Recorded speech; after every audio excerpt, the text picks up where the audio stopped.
All right, now we're going to be watching part 3 of the Camel Face Humpus interview and Tim Walz CNN interview. I don't even really want to. At this point, it's like getting kind of painful and boring. But I will watch the rest of it. I'm going to like it. I love listening to Kamala's just gross, slimy, nasally, like piece of snot stuck in the back of her throat, flapping against her uvula as she's like licking it at the same time. Gosh, she's so hot though. Ready? And boop. Governor Walz. Governor Walz. The country is Finally, just starting to get to know again. you. Jeez. I want to ask you a question about how you've described your service in the National Guard. You said that you carried weapons in war, but you have never deployed actually in a war zone. A campaign official said that you misspoke. Did you?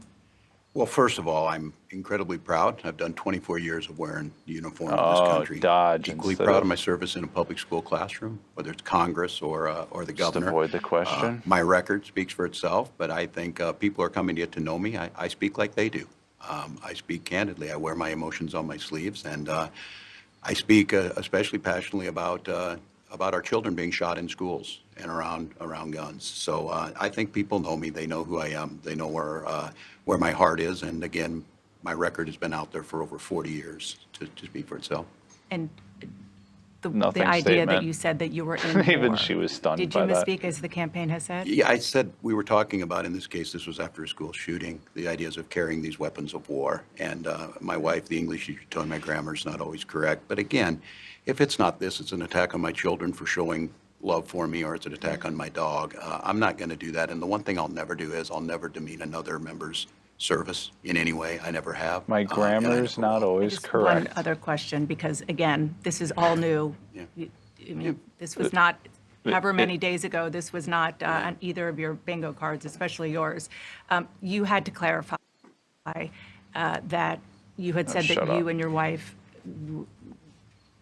used IVF, but it turned out you used a different kind of fertility in order to have children. And then when you ran for Congress in 2006, your campaign repeatedly made false statements about a 1995 arrest for drunk and reckless driving. What do you say to voters who aren't sure whether they can take you at your word? Well, I've been very public. I think they can see my students come out, former folks I've served with, and they vouch for me. I certainly own my mistakes when I make them. The one thing I'll tell you is Do you? I wished in this country we wouldn't have to do this. I spoke about our infertility issues because it's hell, and families know this. And I spoke about the treatments that were available to us that had those beautiful children there. That's quite a contrast in folks that are trying to take those rights away from us. And so I think people know who I am. They know that record. They've seen that. I've taught thousands of students. I've been out there. And I won't apologize for speaking passionately, whether it's guns in schools or protecting of reproductive rights. The contrast could not be clearer between what we're running against. The vice president's position on this has been clear. And I think most Americans get it if you've been through that. I don't think they're cutting hairs on IVF or IUI. I think what they're cutting hairs on is an abortion ban and the ability to be able to deny families the chance to have a beautiful child. Vice President. I have no idea what he was even talking about. I don't know if my brain's just going dead from watching this, but I could not tell what the heck he was talking about. He's talking so just, yeah, everybody knows me. They both kind of do that. Both Walz and Harris do that. Like, you know me.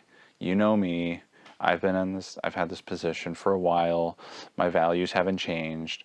The most significant, listen, it's been out there. We all know that we all know.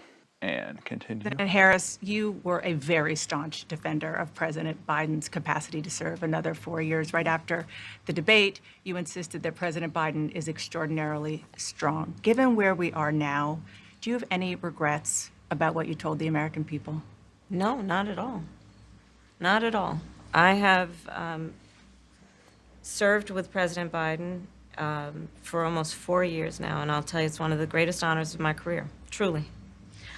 He cares so deeply about the American people. It's definitely a lie. There's no way you could feel that. smart and Look at her. She can't look the lady in and the eye loyal when she says to the this. American people. And I have spent hours upon hours with him, Notice be it in the Oval Office or the keeps- Situation Room. Whatever. She He keeps turning has her the eyes away. intelligence, the commitment, and the judgment and disposition. She couldn't look the interviewer in the eyes for every single compliment she had to say about Joe Biden. Interesting. That I think the American people rightly deserve in their president. By contrast, the former president has none of that. And so, Oh, shut up. one, I Her am so attitude is proud so to have bad. served as vice president to Joe Biden.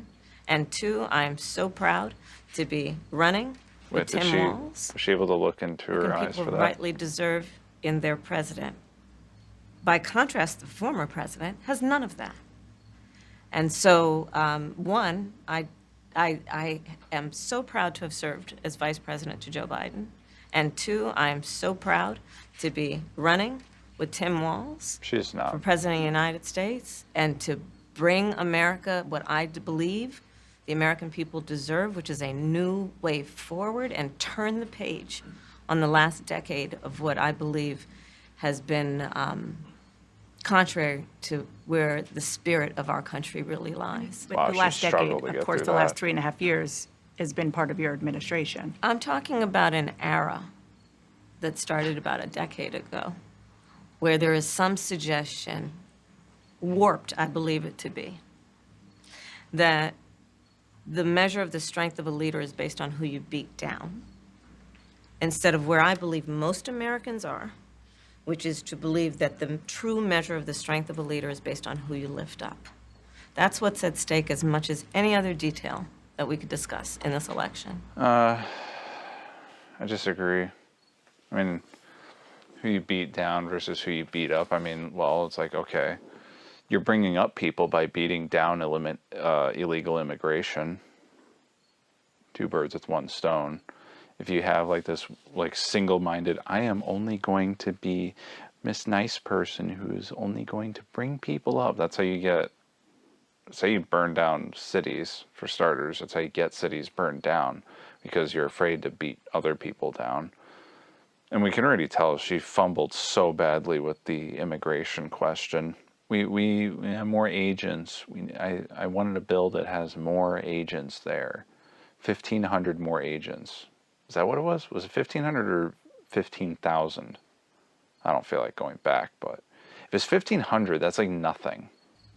A border security bill that would have put 1,500 more agents on the border. And let me What's the tell you bill? something. Like 1,500 people can fit inside of maybe 1.5 schools. 1,500 like border patrol agents isn't going to make a huge difference. I just can't imagine it. Like, it's not a lot of people. When we're talking million, or like if we're talking like tens of thousands of people crossing, 1,500 is nothing. I don't know what she thinks she's talking about. Because now I'm like thinking about that question and answer more. That doesn't make any sense. You need way more than that to deal with the problem of illegal immigration than just a couple thousand more agents. Unless if she said 15,000, obviously I'll know when I rewatch this when I'm editing it, but man, I hope for her sake it wasn't 1,500, or else that's the stupidest thing I've ever heard as like the thing that she wanted. I don't even remember what she talked about for the last minute. I'm going to go back a bit. 20 seconds. That the measure of the strength of a leader is based on who you beat down, Oh, yeah. instead of where I believe most Americans are, which is to believe that the true measure of the strength of a leader is based on who you lift up. That's what's at stake as much as any other detail that we could discuss in this election. I'm going to assume that's probably rooted in her communist mentality. I don't want to be too much of a mind reader, but the government is here to coddle you and protect you and keep you safe. That's what I'm getting out of it. I'm only saying that because of her equity comments and things like that. And Tim Walz is pretty much a communist wannabe. What? Because we haven't had a chance to talk, I'm just curious, staying on President Biden, when he called you and said he was pulling out of the race. What was that like? And did he offer to endorse you right away, or did you ask for it? It you was ask for it? it was a Sunday, so here I'll give you a little too much information. Go for it. There's no such thing, Madam Vice President. My family was staying with us, Jeez Louise. and including my baby nieces, and we had just had pancakes and. Auntie, can I have more bacon? Yes, I'll make you more bacon. And then Oh my gosh. we were sitting down to do a puzzle. And the phone rang, and it was Joe Biden. And he told me what he had decided to do. And I And I'm asked him, "Are so you sure?" thankful Nancy Pelosi And he said yes. got him to do that for me. And that's how I learned about it. And what about the endorsement? Did you ask for it? And he was very clear that he was going to support me. So when he called to tell you, he said, I'm pulling out of the race and I'm going to support you. Well, my first thought was not about me, to be honest with you. My Oh, first thought was about shut him, up. to be honest. Yeah. She had to reappellate that. I think history is going to show a number of things about Joe Biden's presidency. I think history is going to show that in so many ways it was transformative, be it on Depends who writes it. what we have accomplished around finally investing in America's infrastructure, investing in new economies, in new industries, what we have done to bring our allies back together and have confidence in who we are as America and grow that alliance, what we have done to stand true to our principles, including the one of the most important international rules and norms, which is the importance of sovereignty and territorial integrity. And I think history is going to show not only has Joe Biden led an administration that has achieved those extraordinary successes, but the character of the man is one that he has been in his life and career, including as a president, quite selfless and puts the American people first. I just have to ask you both about two Oh my gosh. standout moments, aside, of course, from the addresses that you both gave, but standout moments that were perhaps unexpected during the convention. You mentioned one of them, Governor. A moment that you shared, that the world shared with your son, Gus. You were speaking, the camera caught him, so incredibly proud of you, so emotional, saying, "That's my dad."